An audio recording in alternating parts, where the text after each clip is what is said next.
Я приветствую аудиторию Якутского Саха-информационного агентства и приветствую нашего гостя в студии. Это Юрий Куприянов, руководитель администрации главы правительства Республики Саха-Якутия. Добрый день, Юрий Степанович. Добрый. И также приветствую моих коллег-журналистов. Это главный редактор республиканской газеты «Саха-Сыры» Чукур Гаврилев и генеральный директор телеканала РЕН-ТВ Якутск Микаэль Заболотный. Юрий Степанович, вот мы буквально подошли к дате, когда Якутия отметит День государственности. И вот на ваш взгляд, каково историческое значение этого события, принятия декларации о государственном суверенитете? Ну, во-первых, еще раз повторюсь, да, добрый день, коллеги, которые здесь сидим. Мне очень интересно и даже немножко боязненно находиться в этой студии. Это как открытый эфир. Я всегда помню ответственность того, что слово «не воробей» сказал, ну, вылетит, не поймаешь. Но, тем не менее, импонирует тема о том, что эфир – это мы общаемся не только вчетвером, но за нами стоят люди, которые нас будут смотреть, слышать, с нами спорить, с нами соглашаться или выстраивать свою точку зрения. То есть мы будем делать наш электорат, кто нас слушает, богаче или беднее, или спорщиков приобретать, или сподвижников. Сегодняшний обзор прессы, мне по роду службы приходится не то, что там затруднительно, мне всегда приятно знакомиться с средствами массовой информации, которые выложили весь спектр точек зрения на события, которые произойдут буквально через 2 дня. И события того дня. То есть часто я тоже говорю о том, что человек живет поколениями, и сегодня тоже повторюсь, что человек действительно живет поколениями. Точку зрения того поколения, которое принимал этот документ. Это были 90-й год. Действительно, мы за эти 25 лет шагаем не рутинно 25 лет, мы, наверное, прошагали, если по таким меркам посмотреть, почти столетие. Мы перешагнули многие рубежи тех пониманий, в которых мы выросли, в которых мы шагали дальше. Этот документ принимался, когда был еще почти Советский Союз, который вот только уходил. И Дмитрий Николаевич Миронов, то, что я читал, да, действительно дал очень обстоятельную точку зрения на то время, на ту ответственность этого документа и причины принятия данного документа. Есть у нас интервью сегодня Михаила Ефимовича Николаева, которое сегодня, надеюсь, читает вся Якутия. Это очень искреннее интервью человека, который на себя взял ответственность подписания этого документа. Действительно же, Михаил Ефимович поставил на него свою подпись, и он ожил, и он туда вложил свою душу. Есть точка зрения тех людей, которые историей интересуются, высматривают различные точки зрения политиков, философов, тех людей, просто которые участвуют в осмыслении данного процесса. Я думаю, мы согласны со всеми точками зрения, потому что они, если всех их объединить, они говорят об истории и истории, которую мы ценим. У нас в республике это сложилось не сегодня, и мы с далекого, даже 22-го года, всегда тянем свою историю для того, чтобы через определенное количество времени отметить столетие. А 27 сентября, 25 лет назад, мы вступили в новейшую историю, когда Советский Союз распадался, объективно создавалась другая атмосфера, другой мир Российской Федерации, в котором, Михаил Ефимович очень четко сказал, в согласованных действиях, тогда уже предполагаемым руководителем Российской Федерации Борисом Николаевичем Ельциным, Республика Саха-Якутия ожила в новой социально-экономической сфере. И мера, которую тогда взяли на себя, натянули, эта мера была действительно ответственности управлять своей республикой. Юрий Александрович, можно я задам вопрос? С точки зрения, западные политологи обсуждают как раз 90-й год. Я писал свою дипломную работу, как раз назывался Российская Федерация на пути к централизации, 2000-е годы и так далее, да. И там один американский ученый говорит, что Российская Федерация сама по природе федерация, которая создана была сверху, да. То есть федеральный центр дал полномочия регионам, и те получили свои полномочия в те времена. То есть как вы относитесь к такому суждению? Было суждение, что как только начали брать суверенитет, когда Ельцин сказал, берите сколько суверенитета, столько, сколько хотите. Оттуда посыл произошел. Как вы считаете, вы согласны с этим мнением или нет? Да нет, я абсолютно не соглашусь с таким мнением, что это мнение насаждалось сверху. Возможно, было это движение и сверху, и снизу.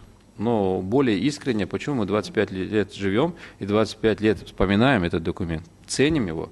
Сегодня мы называем его нашей историей. Это ступенька начала новой истории, новой ответственности нашей республики, нового поколения. тех, кто взяли во главе Михаилом Ефимовичем тогда ответственность. И сегодня продолжают. Все звенья одной цепи. Вячеслав Анатольевич Туров, наш президент, Егор Афанасьевич Борисов сегодня руководя. Это все тянутся в одну историю, потому что во главу угла было поставлено главное событие – создать жизнь на территории нашей республики, способной, чтобы все население, которое здесь живет, все население, независимо от национальностей, имело возможность оценить эту жизнь, жить в этой жизни, активно в нем участвовать и его изменять. В свое время мы действительно, сегодня, может быть, в таких сложных отношениях, я, когда учился в Российской академии государственной службы, у нас была возможность по приглашению Виталия Чуркина, тогда еще в составе обменной группы, быть в Соединенных Штатах Америки. И нас сенатор из Пенсильвании, друг большой России, который возглавлял со стороны Соединенных Штатов комитет дружбы Сената и нашей Госдумы, нас принимал. И это были приятные встречи, приятные взаимоотношения того, что вот вы вступаете в стезю пути развития страны, в которой уже Соединенные Штаты определенный этап прожили, и они нашли здесь счастье, свою дорогу, которая, да. Ну и при том тут вопросы были в Госдепартаменте Соединенных Штатов, там есть разделы, которые занимаются Россией, изучением взаимоотношений политических, естественно, задавали вопрос, вот, Юрий Степанович, скажите, пожалуйста, как руководитель делегации, почему вы так плохо живете? Я был обескуражен вопросом. Я как бы внутренне возмущен был, почему такая оценка дается, как бы люди, которые мы приехали в гости, которые издалека живут за океанами, спрашивают, почему вы живете так плохо, чем хуже в Америке. И примерно минут 15 мы оспаривали свою точку зрения. Я рассказывал, что у нас в республике столько человек живет, что мы строим железную дорогу, что у нас есть такие цели, сделать жизнь красивее, сделать тем, чтобы те люди, которые к чему-то стремились, его добились. Я думаю, что и коллеги, и мы расстались, во всяком случае, если не друзьями, но во всяком случае понимая друг друга о том, что у каждого есть своя жизнь и у каждого есть своя мера ответственности. Был я однажды в Германии и тоже в составе обменной делегации правительства Российской Федерации, и работник Министерства экономики Германии говорил, что у каждого поколения людей, которые живут на земле, есть историческая миссия. И он примерно нашего возраста человек говорит, и мы, народ в Германии, который, да, мы сделали свою историческую миссию. Я говорю, а в чем она заключалась? Она говорит, вот мы убрали стену, которая разделяла наши страны. Объединили две Германии. Мы объединили. Мы выполнили историческую миссию. Угу. И я сегодня вот ценю, когда мы отмечаем в этом году 70-летие Победы Великой, а кто-то старается говорить о том, что это не была победа, мы говорим, что то поколение, которое вот 70 лет назад сделала нашу страну свободной, способной на какие-то реформы, способной на то, чтобы мы сами принимали решения своего развития, свои проблемы решали сами. Это тоже ответственность. Они решили историческую миссию. Поэтому у каждого поколения выпадает роль где-то сказать «да», а где-то «нет», или выбрать путь развития. Я думаю, что среди нашего поколения, вот тех, которые родились в 60-х годах, этот период тоже наступает. Почти наступил, когда нам надо делать. И часть нашего поколения, которое чуть старше, вот 25 лет назад, когда принимали декларацию о суверенитете, я думаю, что это тоже была историческая миссия, чуть старше моего поколения тех руководителей республики, тех жителей республики.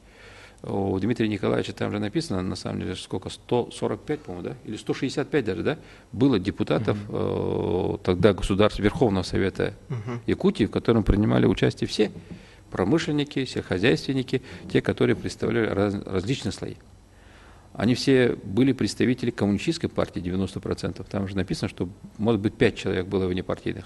Но они приняли такое решение, которое из развития, видения советской эпохи делало шаг в далекие рыночные отношения. Никто не заставлял их так принимать такую ответственность, действительно. Действительно получилось, и мне очень импонирует, вот всегда же говорят, слушайте старших. Да, и человек богаче становится только общением с каждым человеком. Мне очень импонирует общение с Дмитрием Николаевичем Мироновым, который всегда говорит, что этот документ принял ответственность на тех людей, которые его принимали, но в целом он изменил мировоззрение всех жителей Якутии.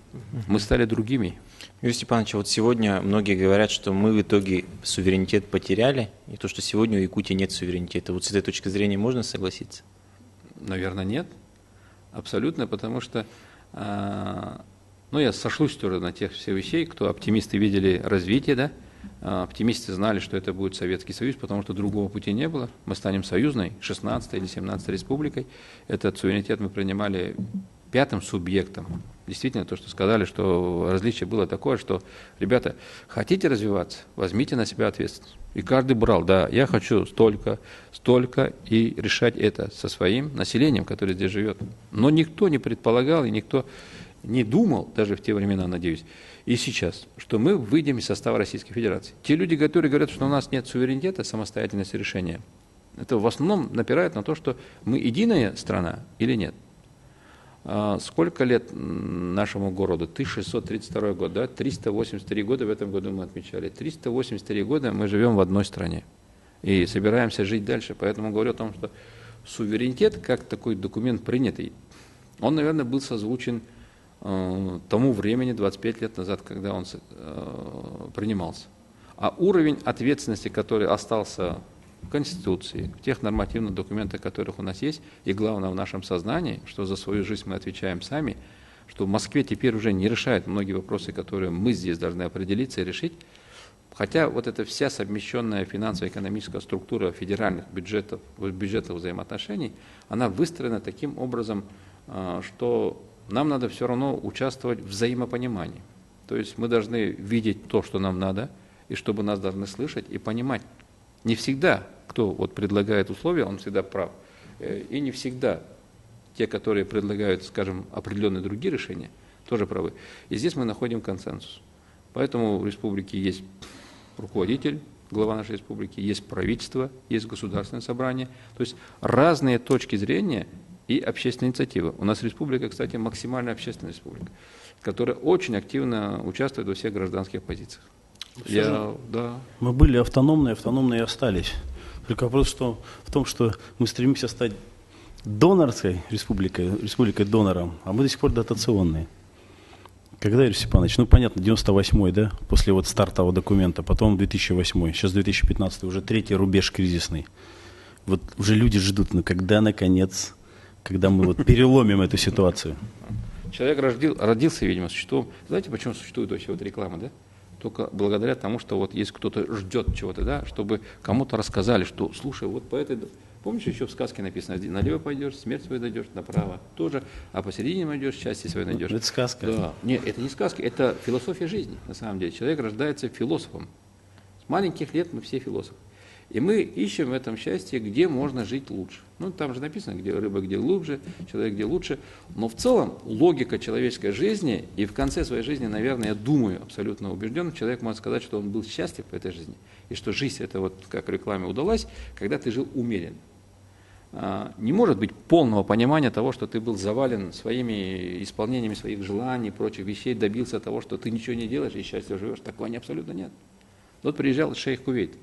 Он говорит, Юрий Степанович, у нас нет. Ну, общался, я спрашиваю, почему все говорят, что Кувейт хорошо? Да, у нас нет этого, у нас нет налогов, у нас каждый человек, который живет там, имеет жилье, потому что очень жарко, 70 градусов. Это мы взяли свои обязательства.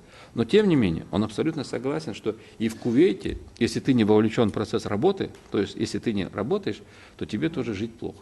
У нас нет такого места, которое мы считаем, да, что ничего не делать, можно быть, ну, мягко скажем, полным, как говорят, полно удовлетворенным. Я думаю, что человек должен заставлять себя работать, двигаться. Движение жизни – это сама логика во всем. И в политике, и на самом деле в жизни.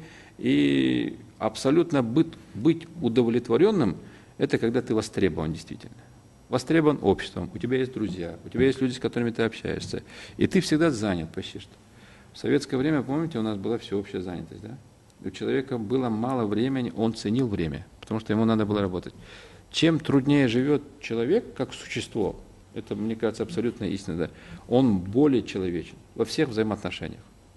Почему у нас в республике часто мы говорим, что у нас достижение того, что у нас есть межнациональные конфликты менее, совсем меньше, чем в других регионах. Взаимоотношения между людьми менее конфликтные, что мы самые гостеприимные. Я уверен, что вот тот климат, который, суровые условия жизни природы, они здесь выкаляют тот характер, когда тут независимо от национальности, независимо от многих таких вещей, которые нас различают точку зрения на жизнь, нас делают едиными. Мы действительно гостеприимны, потому что без человека здесь тяжело жить. Мы человеку рады, мы человеку не враги. И вот этот север, который выковал наши взаимоотношения, многие сейчас уже говорят о том, что хорошо было бы их экспортировать в середину, в Европу, Москву, те вещи, чтобы вернуть человечность, человеческий облик человеку, что рынок меняет человека и делает его рабом своих желаний и других вещей. Мы же вот завидуем Соединенным Штатам Америки, Европе и прочим вещам. Но мы те, которые здесь родились, и те, которые живем и считаем себя, мы живем достаточной жизнью, надо быть довольными теми вещами, которые у нас есть. Мы не смогли бы там жить. Это совершенно другой мир, других людей. Мы не можем с ними вместе радоваться, быть искренними, дать слабинку. Мы часто даем слабинку. Можно выпить чашку кофе, да? Можно, а мы можем выпить рюмку водки, да? Отдохнуть 15 минут, о чем-то подумать, просто смотреть на природу. Действительно, для многих, ну вот, я часто стал рассказывать про заграницу, да, общался с руководителем департамента образования Министерства Японии. У него счастьем считается, он если приедет к нам в Якутию, для него это счастье. И несколько 3 дня он побудет на речке и порыбачит. Это у него предел мечтаний. А это у нас есть, да, все. Как бы, может, взял удочку, вышел на Лену и порыбачил. Через 20 минут выехал в город, за город. И он спрашивает, он говорит, да, вот приезжай, как ты можешь к нам приехать? Он говорит, ну, слушай, не получается. Для этого надо быть или студентом, у которого есть свободное время, или пенсионером. Говорит, остальное время я работаю. Я говорю, ну, отпуск же есть, приезжайте. Он говорит, у меня отпуск, говорит, 4 дня в году. Мы все замолчали, поражены. Извини, говорю, как 4 дня отпуск?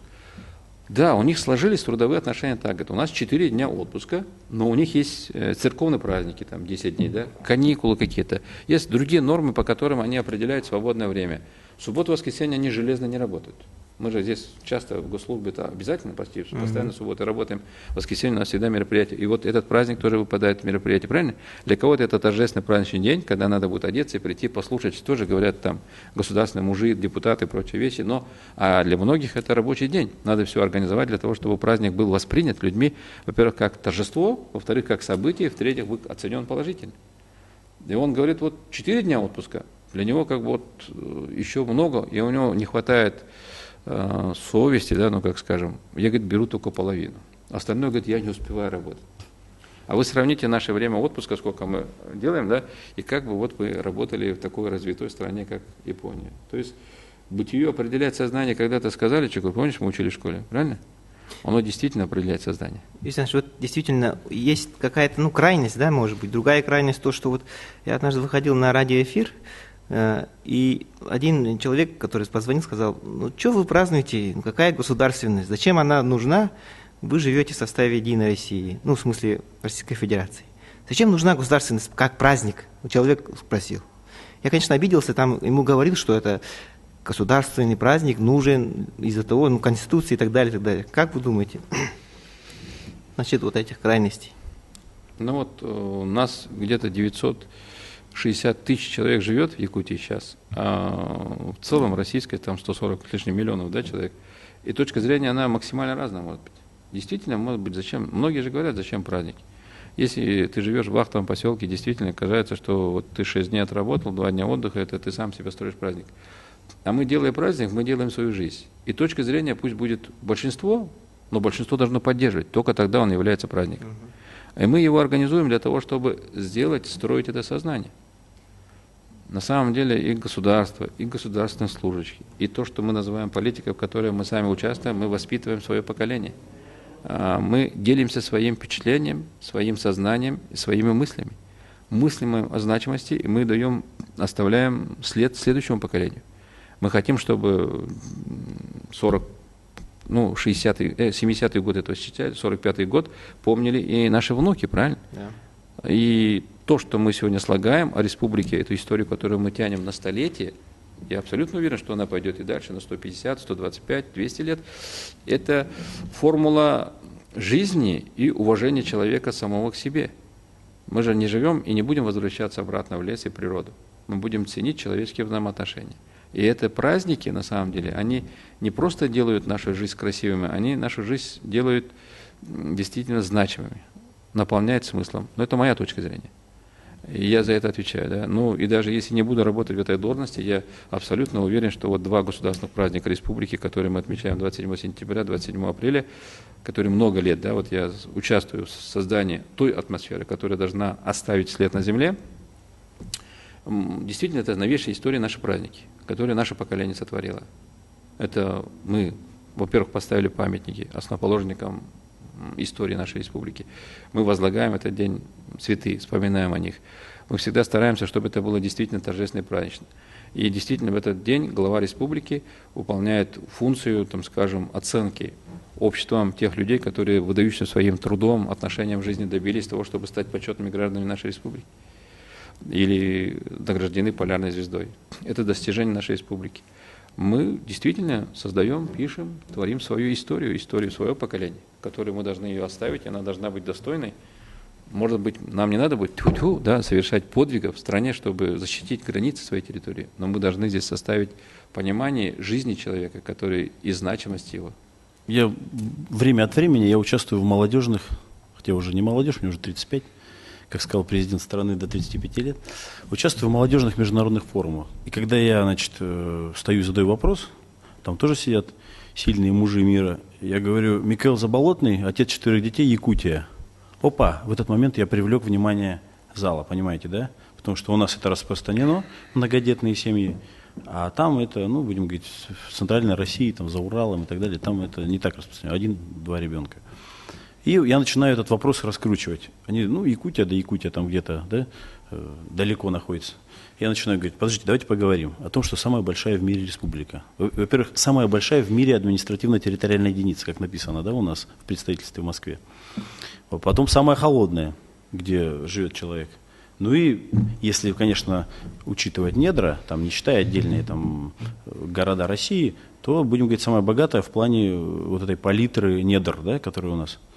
И хочется, вот, все-таки хочется, чтобы мы немножко как-то, знаете, ну, какие-то подтянули гайки, что ли, где-то наши пробелы, где-то прорехи. Хочется, вот, чтобы еще лучше. Потому что в последнее время, ну, не хочу говорить вот в день, когда у нас такой праздник замечательный, у нас стало как-то много бездомных. Вот, это очень бросается в глаза. Я за праздник, я тоже люблю посещать, я всегда присутствую в зале, когда идут вот такие события. И, ну, то есть я вообще за. Ну, конечно, там вопрос идет, какой у нас вопрос, какая цена стоимости праздника. Вот в последнее время, помните, еще все на эту тему разговаривают очень часто и в газетах, и в СМИ о том, что и кризис, мол, а мы тут.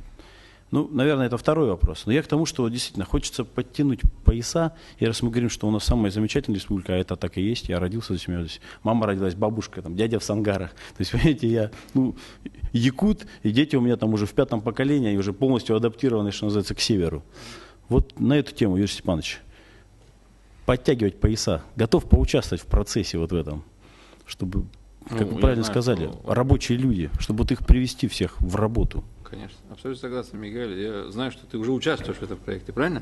Ты же член Общероссийского народного фронта. Да. И действительно в этот фронт же объединяются не просто те, которых кого-то спросили, да, Василий, ты вечером свободен, запишись туда. И туда пришли люди. И я помню, что ты пришел с собственной инициативой для того, чтобы я не хочу стоять в стороне, когда у меня есть возможность своей инициативой или гражданской позиции изменить положение вещей. Разговор же стоит о том, что положение вещей. Мы же не можем, как бы, чтобы зрелище заменили, там, скажем, каким образом у нас делаются услуги, как у нас идет оборот, как у нас создается валовой внутренний продукт. Да, конечно, я не противопоставлял. Нет, правильно, нет, это наоборот, надо эти вещи объединять для того, чтобы получить сумму. Мы же не можем, как бы, жить в стране, все время продавать нефть определенной ценой и все время проводить праздники. С этой точки зрения, действительно, меня импонирует всегда вот даже Финляндия. Финляндия, которая мы часто говорим, что там есть даже много народных анекдотов, которые говорят, что они немножко там как бы медленно думают, да, вот там есть анекдоты про сауну, сколько человек разговаривает, но там размеренная жизнь, и она действительно похожа на, ну, ту жизнь, наверное, которую когда-то мы в Советском Союзе, может быть, и строили, и думали, что вот так должно быть, или к чему человек стремится. Там есть порядок, правовой порядок, притом. Там понедельник всегда похож на понедельник. Воскресенье на воскресенье. То есть до пятницы все работаем, в субботу, воскресенье отдыхаем с семьей, да? А в пятницу все финны ходят в сауну. Да, это закон, они его выработали. И там, если на улице написано, скорость состоит 70 км в час, значит, быстрее нельзя ехать. И они этот порядок держат, и главное, сами соблюдают.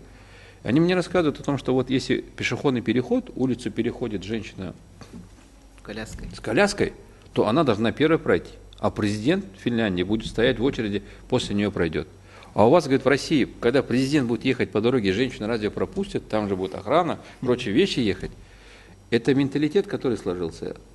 Я не отрицаю свой менталитет. Да, мы должны радоваться. У нас есть свои праздники, у нас есть своя ответственность, свое отношение к своему руководству, президенту, уважение, да, эти вещи. Но есть правильность, наверное, человеческой жизни, к чему мы должны стремиться. Я думаю, мы должны стремиться к какому-то порядку, чтобы он действительно был вот такой, чтобы мы не беспорядочно жизнь свою захламляли, там, скажем, событиями, которые ее не помогают развивать. Мы должны работать все. Мы должны производить продукцию, которая должна быть в мире обмена, для того, чтобы понимать, насколько мы правильно вкладываемся, насколько мы вырабатываем какую-то продукцию, которая нам право для того, чтобы свою комфортность жизни улучшать. Это общемировые тенденции мировой экономики, которые нам, экономикс, да, которые мы учим, это должны давать. И мы к нему должны стремиться. Возможно, мы пошли окольный путь, потому что прямого пути сознания людей, которые мы вместе живем в одном поколении, это не позволяет. Но все равно мы должны стремиться к тому, чтобы всем четверым было понятно, что мы правильно делаем. Но различные точки зрения, они должны быть, и, наверное, имеют место быть, и часть, она может быть услышана, часть отвечена или найден какой-то выход из положения, а часть приходится слышать через другое время, другое определенное количество времени. А есть люди, которые, может быть, действительно с точки зрения ошибочно понимают. Поэтому и с праздником, и без праздников мы должны двигаться к тому, чтобы у нас был как четкий механизм и часов, и человеческой жизни, организма, он должен четко работать определенное количество времени для того, чтобы мы были и мы понимали свою жизнь. И действительно понимали, что мы трудимся, и за это получаем ответную реакцию, которая дает нам комфортное существование моей семьи, нашей жизни. Вы сегодня много говорили про заграницу.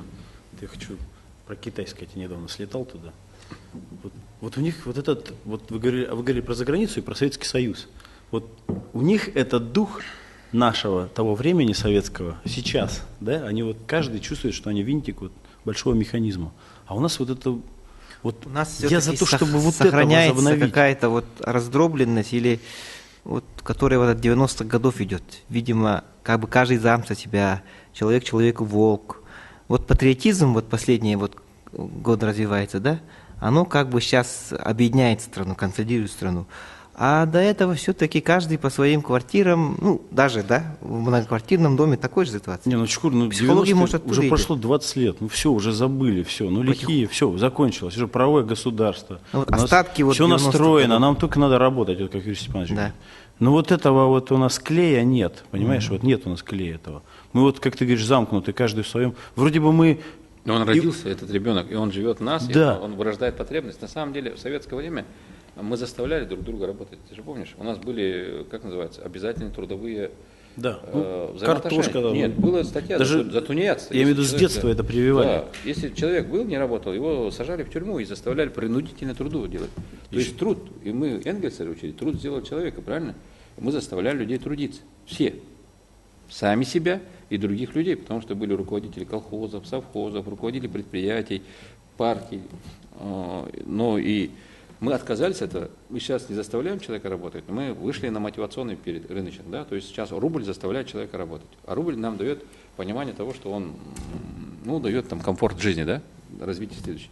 Значит, мы пошли через длинный путь, который нам должен привести к осознанному пониманию, что работать надо обязательно. А все остальное как бы позже. Но из тут взаимоотношений праздников больше или нет, праздников может быть много. Но мы должны работать и посменно, и прочие вещи. Кто-то должен все время тоже работать для того, чтобы все в куче находилось. Праздники ведь тоже работают для какой-то части. Но если всем делать праздники, но не производить там продукцию, то действительно... Юрий Александрович, вот у нас на выборы ходили как на праздник в советское время, поэтому насчет выборов хотелось бы ваше мнение тоже услышать, да? Они были когда, Чакур? Один раз в год были тогда раньше выборы? Или один раз в 4 года, по-моему, выборы были? Ну, в советское время говорилось, что это как праздник, все люди ходили на выборы. Да, я помню, что мои родители тоже ходили, и это был как праздник, но был обязательно праздник. Ага. Что там учитывали же? Да. Видимо, это сейчас, когда мы собираемся, говорим, что обязательно ходите, и потом на работе кто-то начинает, да, походили на выборы, люди же обижаются. Да. Почему вы контролируете? Это наше право. В советское время это был праздник. Вот как Но раз... он был обязательный праздник. Вот как раз вопрос насчет Республика Саха-Якутия, какой-то 5-й или 6-й субъект, который ввел графу против всех. Я про муниципальные вот выборы, да. Правильно ли сделали, что ввели? Можно было, может, подождать? Или что такое вот голосовать против всех, ваше мнение? Ну, графу против всех действительно 6-й субъект. Абсолютно уверен, что правильно. Потому что это уже как бы без выдвижения появился кандидат. То есть выборы уже состоятся. Есть графа, которая дает право человеку выразить свое мнение. То есть я не вижу среди этих кандидатов того, кого я вижу. Есть еще отрицательная черта, это графа против всех, но она показывает, скажем, социально-экономические или какие-то, есть такая оценка того, что вот человек недоволен жизнью. И он может голосовать против всех, потому что не верит кандидатам. Прежде всего разговор идет интриги выборов. Если выборы конкурентные, и если здесь есть интрига этих выборов, то выборы всегда состоятся, потому что туда приходят заинтересованные люди. И графа против всех – это те люди, которые приходят на выборы, но не сидят дома. То есть, да, это говорит все-таки о гражданской позиции. С этой точки зрения легитимность избирательной кампании или легитимность выборов, она определяется количеством людей, которые участвуют в этом голосовании. Если у нас только 10% населения будут голосовать, все-таки они будут легитимны, согласно всего законодательства. Это были активные граждане. Другим как бы доверяют, да, якобы, да, этим выборщикам или этим людям, но тем не менее эта графа дает у нас полное право иметь возможность голосовать, больший выбор. Больший выбор — это всегда конкуренция, больше интрига. А те выборы, которые вот сейчас часто мы говорим, в Беркакете, в Ленинском, в Алдане не состоялись, да, действительно, там убрали интригу выборов. Все обвиняют Единую Россию, потому что она сняла всех, да? Возможно, могут, кто в экран скажет, что вот Юрий Степанович, наверное, тоже в этом участвовал. Скажу, Юрий Степанович в этом не участвовал, да, это правда. Во-вторых, интрига выборов снята. Вот и люди, те, которые, они пришли голосовать.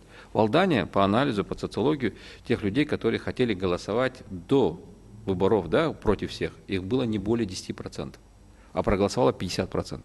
40% это те люди, которые хотели голосовать за бывшего главу Бугай Александра, за того же Плотского, который не зарегистрировался, или за тех, которые могли бы участвовать, но по каким-то критериям не участвовали. Но при этом у нас выборы, уровень выборов, интриги и конкурентоспособность, он поднимается параллельно со всем. Не просто желанием написал заявление, тебе сделали, да, там есть определенные документы, которые надо исполнить. И совершенствуется сегодня избирательное законодательство. Я надеюсь, оно тоже так же, как налоговое, будет исходить к тому, чтобы мы все будем ее понимать. Реально все одинаково. И все одинаково будем ее выполнять. Тогда у нас таких возможностей не будет. Вот завтра я тебя сниму, да, потому что я лучший юрист, чем ты. То есть закон будем читать все вместе одинаково.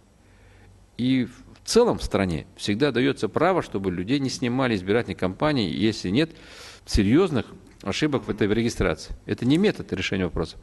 И сегодня вопрос всегда же так стоит о том, чтобы правом выбирать имеют право избиратели, но не суды.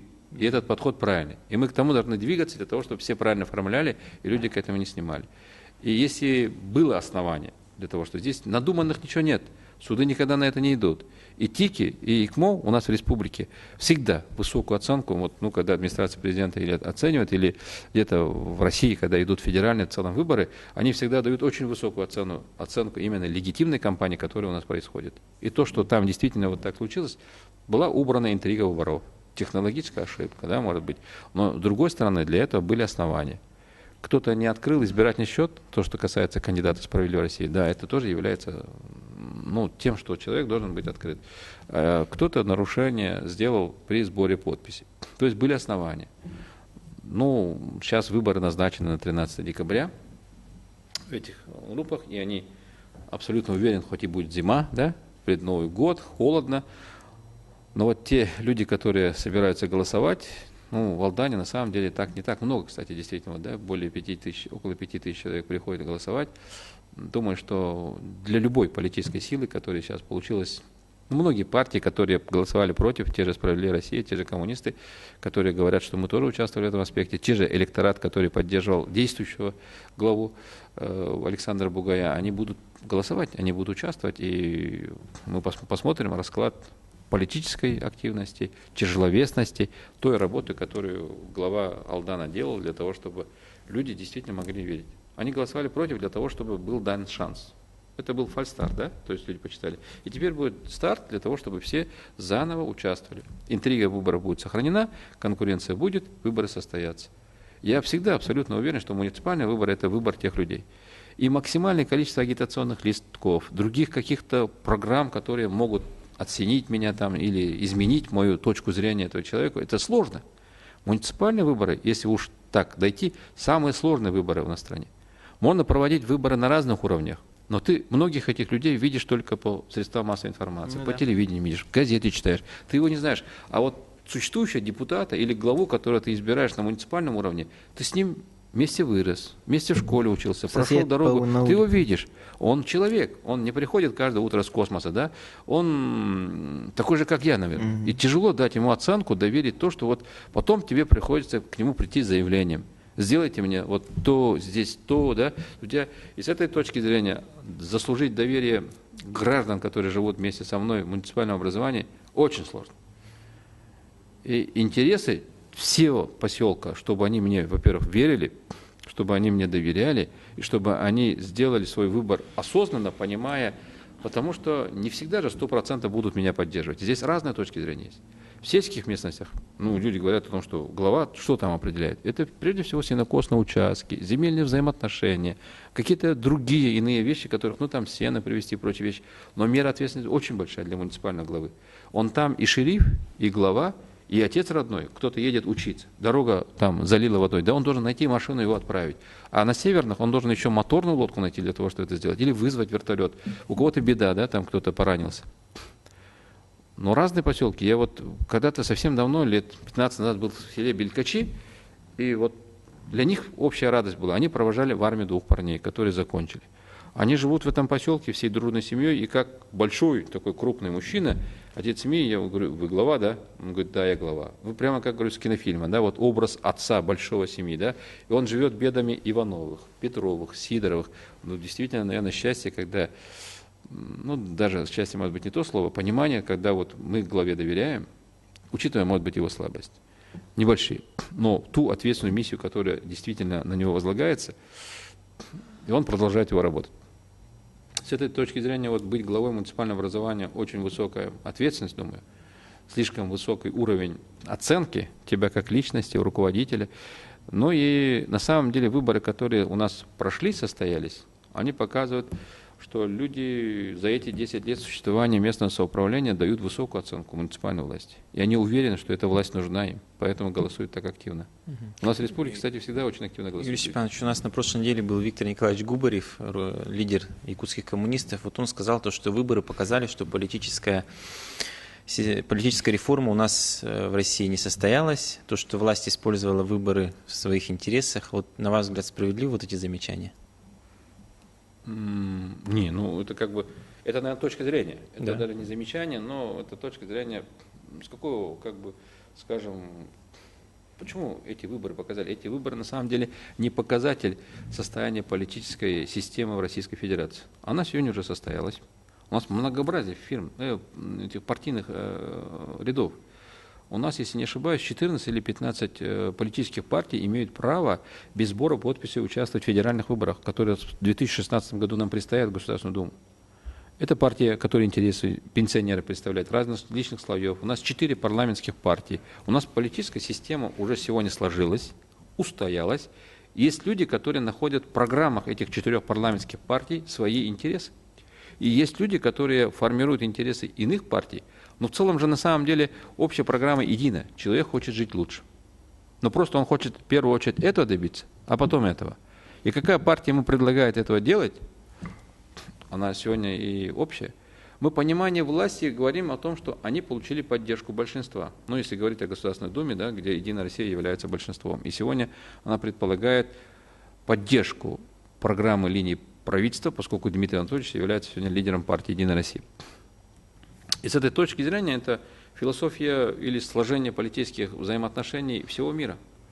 Это ответственность, которую берет партия и руководитель правительства, который возлагает те решения социально-экономические, которым жители их удовлетворяют или не удовлетворяют. Большинство в целом, все равно, термин большинства, она определяет потом решение власти. Что такое власть, да? Те, которые имеют право принимать управленческое решение. Поэтому с точки зрения партий, которые не победили выборы, можно говорить, но это будет не то чтобы неэтично, это будет неправда. Политическая система как таковая есть. Выборы у нас всегда происходят. Партии имеют возможность работать над своей программой, реализовать эту программу, добиваться его. Но действительно та партия, которая свою программу защитила и добилась большинства, она является сегодня властью в стране. И она сегодня объединяет все партии, которые здесь есть. Мы же видим, что парламентское большинство, независимо от каких-либо взаимоотношений, различных споров, да, мы в последнее время активно стали смотреть, да, какие там происходят действия артиста, потому что выборы близко. Прежде всего, это внимание, чтобы был электорат, который пробудился и в чем-то мне понравился. Это политика партии. Но общее понимание того, что Государственная Дума, политическая система, они сегодня принимают государственный бюджет Российской Федерации, у нас республики. Это все звенья того, что они сегодня делают нашу жизнь. Они принимают управленческое решение. И сочетаться с мнением, поэтому есть процентное соотношение. Какое количество голосов ты должен получить для того, чтобы участвовать в формировании управленческого решения в Российской Федерации или в конкретно взятом отдельном субъекте. Если говорить о том, что Виктор Николаевич комментировать не буду, но его точка зрения о том, что в муниципальных выборах политические партии не участвуют, я думаю о том, что просто у многих политических партий на это не хватает сегодня сил и средств для того, чтобы формировать структуру, местное отделение, формировать взаимоотношения тех людей, которые могут довести до избирателя доверие.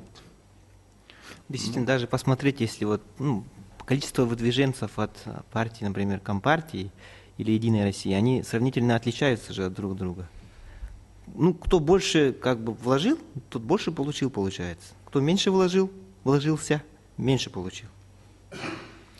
Да, наверное. Просто есть такие партии, которые набирают, там, скажем, успех. Сказали справедливо, Россия стала больше набирать, чем коммунистическая партия. Да? Возможно, я не знаю, философски можно объяснить. Но все равно любой процесс или любая активизация, она связана большими действиями или большим желанием. Мы же не собираемся свернуть с пути, который выбрали. А сегодня Единая Россия определяет этот путь у нас в стране. Мы за территориальную целостность Российской Федерации, мы за сильную Россию. Это идея, которая нас объединяет. Поэтому под крылом Единой России большее количество голосов. Я примерно так определяю, но и с другой стороны у Единой России больше ответственности. Не ошибиться, не, растерять свой электорат. Вот смотрите, какие сейчас споры стали о пенсионной реформе. Пенсионная реформа – это действительно больной вопрос. Он больной для бюджета, потому что бюджет надо принимать для того, чтобы он был реальный, осуществим и не делал нашу страну уязвимым. Но если мы будем его делать за счет пенсионеров, то пенсионеры – это огромное количество тех людей, которые сегодня действительно организованно голосуют, участвуют. Это электорат, который может голосовать по другому пути. И они выберут то правительство или ту партию, которая будет поддерживать интерес. Поэтому Единая Россия, по сути своей программы, которая пойдет на выборы Государственной Думы следующего созыва, должна иметь возможность объединить электорат голосов, которых они были и поддерживали Единую Россию во главе с Владимиром Владимировичем Путиным, сегодня Дмитрием Анатольевичем Медведевым. И они должны на себя взять ответственность за большую часть населения Российской Федерации, комфортно всего жизнь. Только тогда мы будем говорить о том, что Единая Россия на правильном пути, и его поддерживает электорат. Год прошел, как Егор Фанович, глава республики, осталось 4 года, сейчас на 5 лет выбирают. Какие у него есть какие-то планы? Вот в следующем, в 2016 году мы должны сделать, дорогу в Якутск завести железную. Я условно говорю. Какие-то такие грандиозные планы. Все-таки он 4 года, и он уже больше не будет главой республики. Все. По всем законам, по всем нормам, да? Наши передачи будут смотреть, да, Михаил, и будут комментировать, наверное, это будет самый интересный. 4 года, и он больше не будет работать. И Юрий Степанович сказал, да, он больше не будет работать. Нет, это нет. Никто не может говорить, и лучший вариант не считать. У нас действительно есть планы. И последние дни, вчера Егор Иванович давал интервью в России-24 и прочее. Республика Саха-Якутия до 2030 года имеет свои планы и свое видение. Мы действительно хотим достроить эту дорогу. Не случайно в этом году к нам приезжала большая делегация Совета Федерации во главе с Валентином Матвиенко. Ты сам, да, видел, Вячеслав Анатольевич? Все приехали, мы рассматривали вопрос для того, чтобы та дорога, которую достроили до Нижней Бестяха, просто так не стояла. Она действительно достроена же. Она была пущена в промышленную эксплуатацию, чтобы туда возили пассажиров, чтобы она работала. Определенно есть возможности для того, чтобы в этом году, бюджет этого года, 16-го наступающего, да, эти деньги были предусмотрены, железная дорога заработала. Мы нашли понимание. То есть вопрос по железной дороге. Есть планы на 2016 год, это те же планы, которые мы год назад намечали. Была предвыборная программа Егора Афанасьевича. 26-го у нас состоится встреча Егора Афанасьевича с доверенной милицией. И там мы будем смотреть и слушать ту программу, которую принимали, и на каком пути, на какой стадии этот документ на реализацию. Мы будем его реализовывать. И те планы, те прогнозы, которые лягут в основу реализации в 2015 году, вернее, легли бюджета, 2016 года они лягут, и вычленить из них, там, скажем, самое главное, да, возможно, будет невозможно, но я могу сказать по основным параметрам, действительно, железная дорога будет достроена. В любом случае, это самая важная задача в республике на сегодняшний момент. Егору Афанасьевичу нам дано поручение, чтобы в следующем году мы построили более 600 квадратных метров жилья, да, 600 тысяч квадратных метров. Это не просто там, да, как бы вот построить самый большой дом, это наша жизнь, это улучшение жизни населения нашей республики, благоустроенное жилье. Это задача, которая делает наш глава для человека. В следующем году мы знаем, что пройдут Дети Азии. Дети Азии – это не просто праздник, это праздник здоровья, праздник дружбы народов. Это тот мир, который на самом деле высоко ценят и в нашей стране, и в международном спектре. Это революция в глобальном мире, которую мы делаем для того, чтобы наши дети друг друга знали, уважали и жили в мире. Мы же знаем, что спорт всегда объединяет тех людей и становится, чтобы понимание других множество проблем, которые мы должны сохранить. Вы знаете о том, что были первые указы Владимира Владимировича Путина, который в мае месяце, будучи став президентом, глава Российской Федерации подписал. Если вы смотрите о том, что видели, что мы впереди планеты всей. Огромная ответственная миссия. Почему? Не потому, что у нас много денег, потому что это люди. Вся работа, вся оценка той, которая вот заложена и на 2016 год, и будучи главой республики, это моя оценка того, что она ложится, чтобы каждый конкретный человек, житель нашей республики, на себе ощущал это улучшение. Это жилье, это дорога, это заработная плата, это здоровье. Мы строим перинатальный центр. Это наши дети, правильно? Это мы добились того, чтобы в федеральный центр было взаимопонимание. Мы будем строить онкологический центр, который обещали. Действительно, он будет построен. И нельзя сомневаться, каждый день, как бы СМИ пишут, да, там построят, не построят. Но и в конце мост через Лену, это историческое событие, оно все равно должно состояться.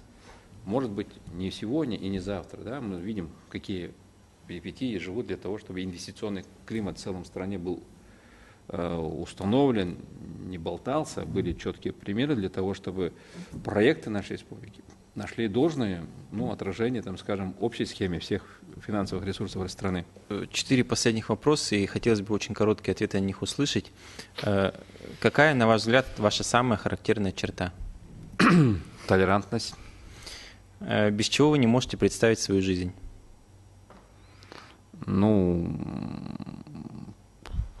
Без охоты. Я не знаю на этот вопрос, как. Без чего я не могу представить жизнь, наверное, прежде всего без своей семьи. Что вы больше всего ненавидите? Несправедливость. И вспомните самый счастливый момент в своей жизни. Счастливые моменты трудно вспомнить, их, наверное, много. Наверное, когда я пришел в школу, да, когда закончил это, когда появился на свет мой ребенок. И счастливых моментов много, они по уровню и оценке каких-либо вещей, наверное, много. И вот я сижу, пытаюсь вспомнить, а что же вот так сказать, чтобы это было главное, да? Наверное, их много.